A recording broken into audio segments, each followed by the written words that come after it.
Hey guys, welcome back to the channel. Well, I'm going to attempt to try and film a little bit of this. I actually tied a rubber strap around myself and then made some wire hangers. That way I can actually hang my phone horizontal. We'll see how well that works. Like I say, my new cell phone holder should be in tomorrow morning. So that'll make things a whole lot easier. However, I can tell you one thing, I am not going to wait until tomorrow to keep working on this final drive. So, back to what I was doing. I stopped by my neighbor this morning and borrowed his 3/4 snap-on ratchet. That's my socket. Because my 3/4 ratchet, it's got a big bend right there in the handle. And this here being snap-on, hey, lifetime guarantee, perfect.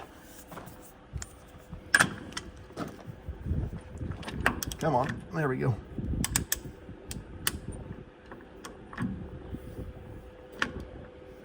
Now, one thing, I've already loosened up the back bolts. Right back here, the 3 back ones, I've already got those all loosened up.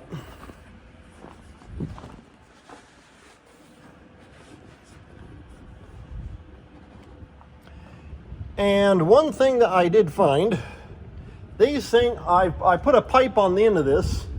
However, they're down so tight, even standing on, I cannot get them to break loose.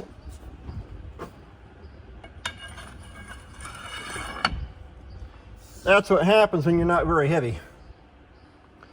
However, I soon found a much easier way. And instead of sitting there jumping up and down on the thing, bouncing on it, I just use the forklift. And they come along. And it works pretty good. So I just hook that into the forklift, run it up there, wrap a chain around the pipe, and start pulling on it.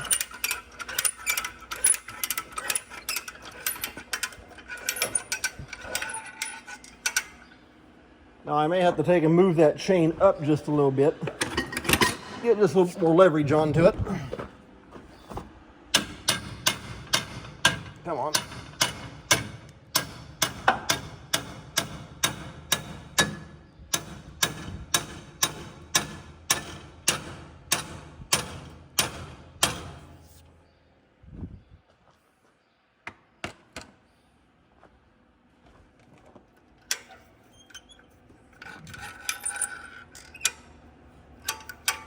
Take and loosen it 1 notch on the come along. Get my bigger hammer.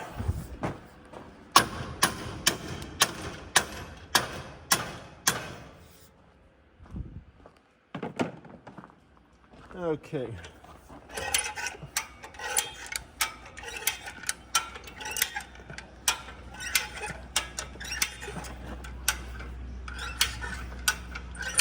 Well, I'm not sure how well you can see that, but it just broke loose. There we go. Of course, the combine's a 2002, and they are original.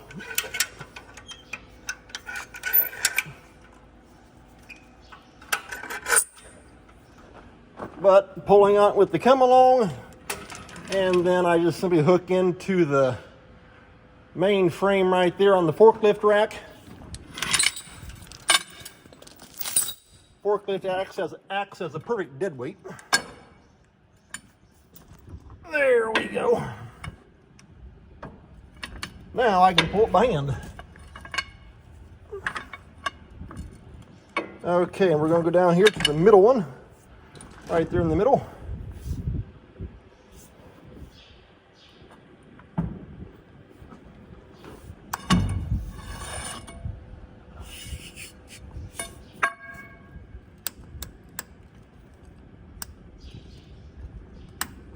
Kind of want to take and tip that just a little bit so that the chain will Well, I forgot I got a frame arm that my pipe might hit into. Okay, I think that'll work right there.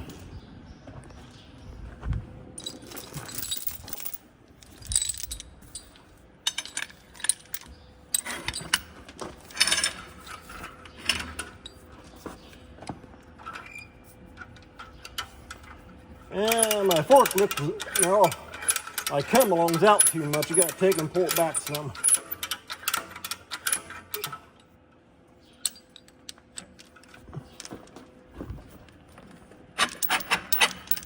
Okay, there's that one.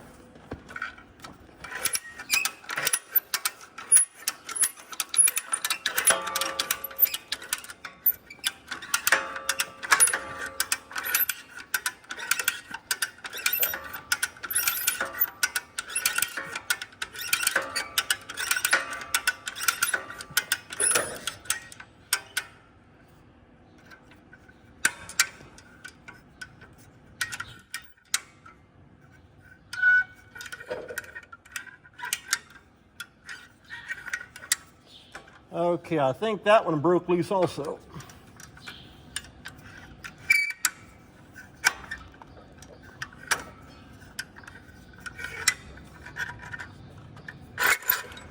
There we go. Like I see, it's got this frame bar up here that actually holds that flasher light. And so I can only bring the pipe over just so far before it hits that bar up above. Let's see here. Yeah, there we go.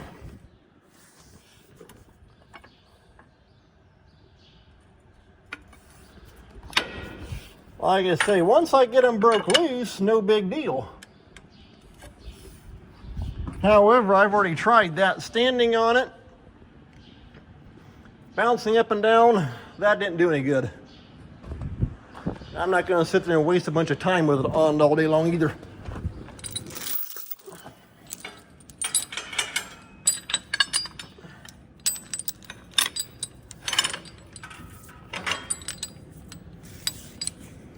Now, back about 5 years ago, I probably could have stood on it and bounced on it and broke it loose. Come on. There we go. I was also about 50 pounds heavier too. Or I guess I should say 50 pounds fatter. So, okay, now we're on the bottom bolt down there. Actually, like I showed you on my last video, I'm actually on the alignment bolt. And got to break that big jam nut loose.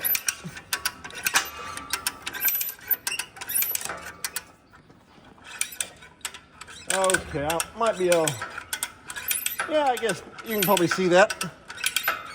Okay. It's pulling over, that broke it loose. Perfect.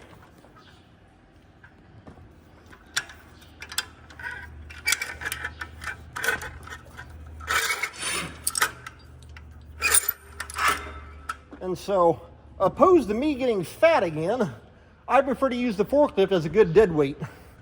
It works perfect and it don't move.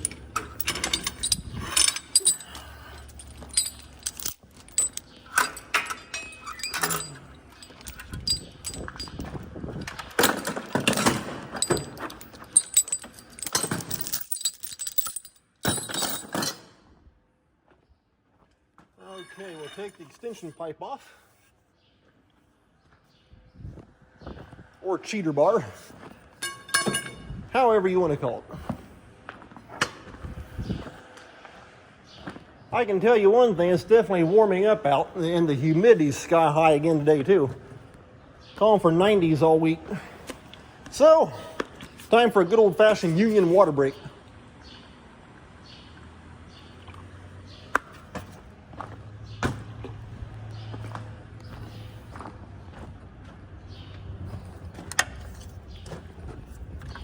Okay, that one's coming loose.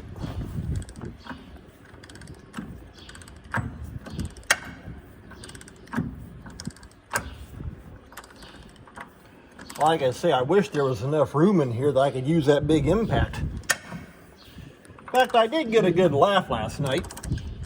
One of my subscribers, Ag Wild out in Nebraska, he said that big cordless impact looks like, who was it? I think he said something that Arnold Schwarzenegger or somebody like that would use on a Terminator, maybe the Terminator movie, I forget. Anyway, I got a good laugh out of that one. I'll say one thing, it sure does do the job.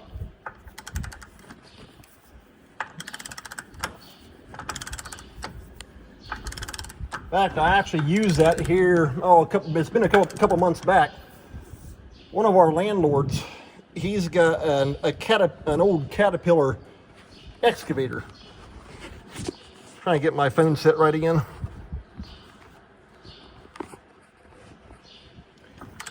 And one of the bottom track rollers, the bearing oil went out on it. So I used that to help take the roller out. He was hanging on the other end of it with a big breaker bar. I almost jarred his teeth loose because it was knocking so hard.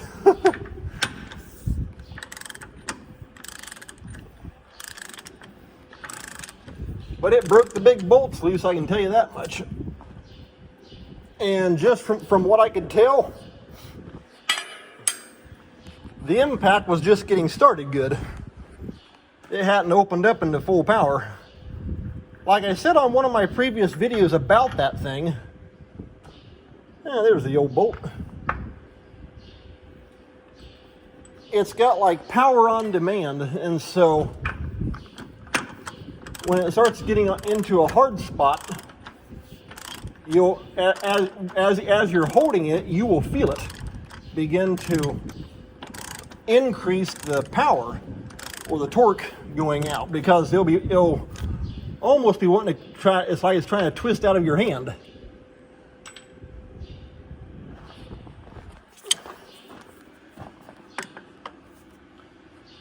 Okay, that's got the front ones. I actually want to leave the two top ones in. I got them broke loose and they're loosened up.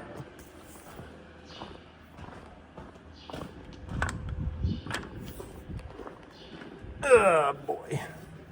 Okay, I don't know how well you can see that, but right there's a gap beginning to form between the drive and the end of the axle plate. Okay, I'll loosen up just a little bit, but not much. And I want to get the bottom ones all out first.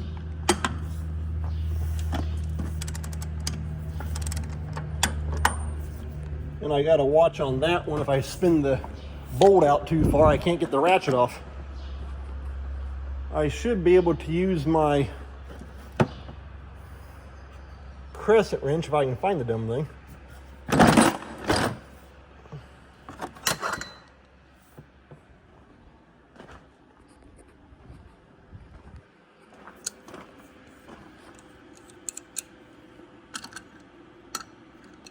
Well, that one don't open up far enough.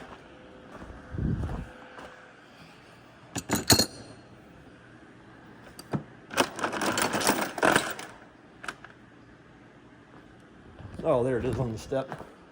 I was going to say, I knew I had brought my bigger one over here.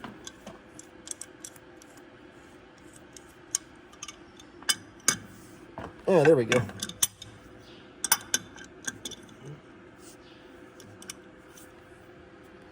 Well, like a friend of mine calls these he calls a crescent wrench a Tennessee socket set.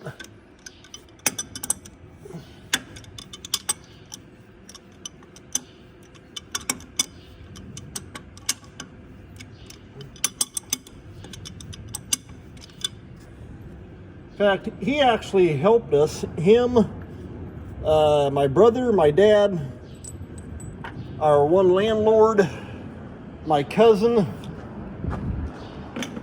they all helped us last fall on the left-hand side,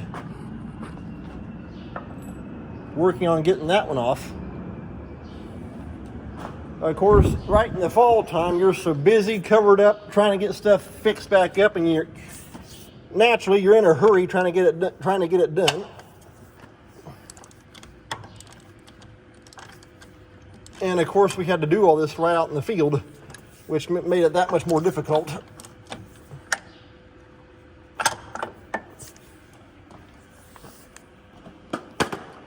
Thankfully, we do have a bobcat because we actually use that to pick the drive up and set it into the, once we got the drive off, we actually swung around the bobcat and set it into the loader on the backhoe.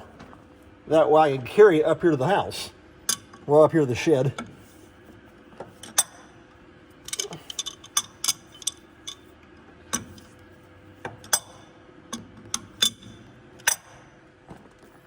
Because, no, this thing's heavy. It probably weighs at least 500 pounds. However, taking it off with the bobcat is not near as steady or stable as using a forklift. And that's what I'm going to use to take this one here off.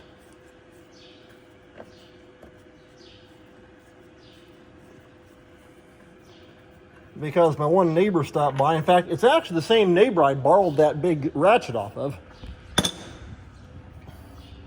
He stopped by and gave us the best idea. And if I can get it all on video, I'll show you. But what I'll do is I'll take and put one of these lug bolts back in right here. And this top bolt right here, I'm going to take and spin out somewhat. That way I can put a chain underneath it. That way you're chained on both sides, and then you just wiggle it out, and the same way when you go to put it back on. Because if it's hanging, you can twist it and move it around with pry bars in order to get these alignment bolts to go back in. And like I say, trying to use the bobcat was pretty tricky because trying to get everything straight and coming into it, whereas with the forklift, you can just drive straight in and go straight up and down. You're not trying to tip up and down. And it gets kind of jerky with the bobcat. All right. Well, you know what? That top one, I'm going to take the top bolt out. I'm going to leave this top jam nut on.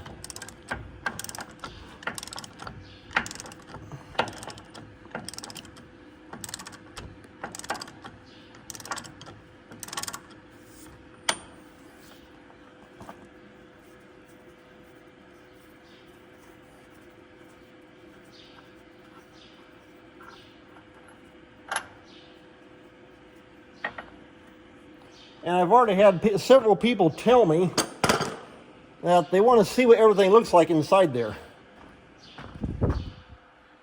And so, once I get the back plate separated and everything like that, you'll see the big bowl gear and all the bearings and all that kind of stuff. Now, before last fall, I had never even messed with one. And so, it was definitely a learning experience. Within about just a couple hours, you're soon learning how everything all went together in there. Because it broke down on a late Wednesday evening, and once we got the parts and got it all taken off, taken apart, cleaned out, then everything all put back together, and then we actually had to wait one more day for one more part to come in that we did not know that had actually gotten damaged when the drive went out. We were actually back going again. It was mid to late afternoon on Saturday. Thankfully, we had nice weather. So, okay, well, hey, tell you what. Let me see if I can slide you out sideways here on this redneck cell phone holder. Come on, there we go. Okay, well, tell you what. This is going to be the end of part 2. And so, probably once I get ready to start shooting part 3 is once I'll have the forklift in here and all chained up and hopefully ready to come off. So take care. Thanks for watching. We'll see you next time.